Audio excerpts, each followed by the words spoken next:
and Rangers have now won only 4 of their last 21 league meetings with Celtic. That's not a good start for them, as is that 21 points adrift for the defending champions, remember, versus the SPL leaders. With me in the studio here at Ibrox, Craig Burley and Ian McCall watching the action with me. And Celtic, in the end, maybe a late scare for them, but pretty comfortable. They were trying to see it out, weren't they? I think Jock said in the commentary it wasn't vintage from Celtic, but it was certainly some good play in the first half, some good passing movements, and picked up some second balls. But they asked the question of Rangers today, Rob, and Rangers didn't have the answer, I'm afraid, and that's why they now find themselves 21 points behind their rivals in the league. It's a massive gap, one that they're never going to get back, obviously. But in today's game, I wouldn't say there was a lack of passion from Rangers. We were speaking during the game, there was a lack of urgency, a lack of spark, even a lack of quality in there today to open up the Celtic defence. Ian was sitting next to me, was saying Celtic defence did well today, and they did. They held a good line, but you know, from a Rangers fans' point of view, from them watching here today, they didn't see a great deal from their side, and Celtic did enough. They were comfortable, and they take the 3 points. We saw Paul Le Guin's number 2, Yves Colleur, watching the game, having done some house hunting around Glasgow as well, with his Doctor Who scarf on. What will he have thought of Rangers? Well, he must think they're better than they showed today. I mean, going on to that, the Rangers did have 3 good chances, Celtic only had 1. That's the only thing I would say in Rangers' defence, but it was clear Celtic were well ahead of Rangers throughout the game. I think what he'd have taken from that game is there's a real depth of confidence right around their team, and they certainly need defenders, because their centre-backs for Glasgow Rangers, for me, aren't good enough.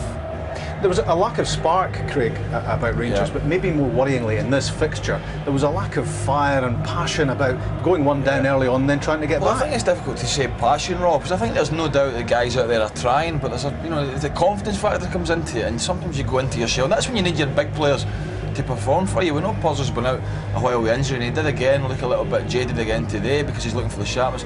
I have to say, Barry Ferguson, for me, it's as poor and as quiet as I've seen him in an Old Firm game, and he didn't get a hold of the game at all. I think it looks as if he's carrying an injury.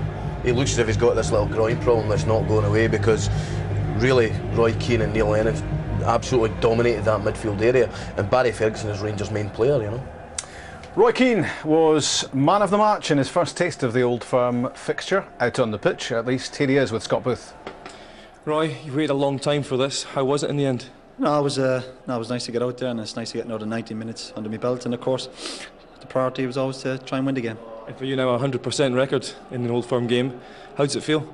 No, it's nice, but again, it's my record's not important. Obviously the priority is trying to win the league after what happened last year. Was it all that you expected today? Well, I've played in some big games as well before, you know. It wasn't a shock to me, and I played up here before with United, so you know, I knew that it was going to be a hostile atmosphere, but you know, you've got to enjoy them as well. Of course you enjoy more when you win. How does it compare to the other big games that you've played in? Equally as quick and passionate? Yeah, of course. That's what you expect from any, I suppose, derby match, and you know, that's what I was expecting. That's what we got, and you know, fortunately for us, you know, we managed to get that first goal, which is always important, and hung on there. Were you surprised to get the nod in today's game? No. Well, you know, I've come here to play matches. You know, if I wasn't in the team, obviously I would have respected the manager's decision, but you know, I've been patient, and I'm just glad to be in the starting 11. Was it important for you today to show that you can play in midfield alongside Neil Lennon? I think so.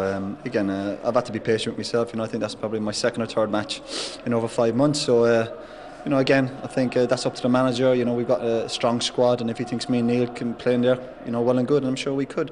But of course, there's other quality players in the club, and like everybody else, we just have to fight for our place. But just how difficult is it for you to be patient at this stage in your career?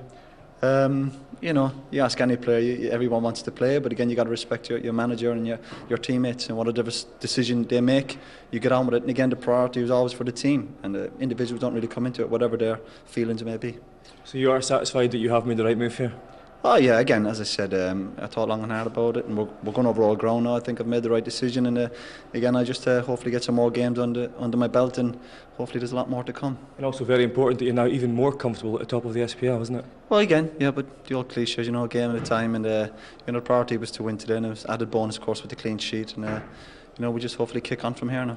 Well done today. You are the Bank of Scotland man of the match. Here's your champagne. Thanks very much. Thank you. Thanks, man. Thank you. All the best. Yeah, I think he's had 1 or 2 man of the match bottles of champagne over his lengthy career, and he was the man of the match, and Hugh Morgan from Belfast picked him out as well. So Hugh's our competition winner, and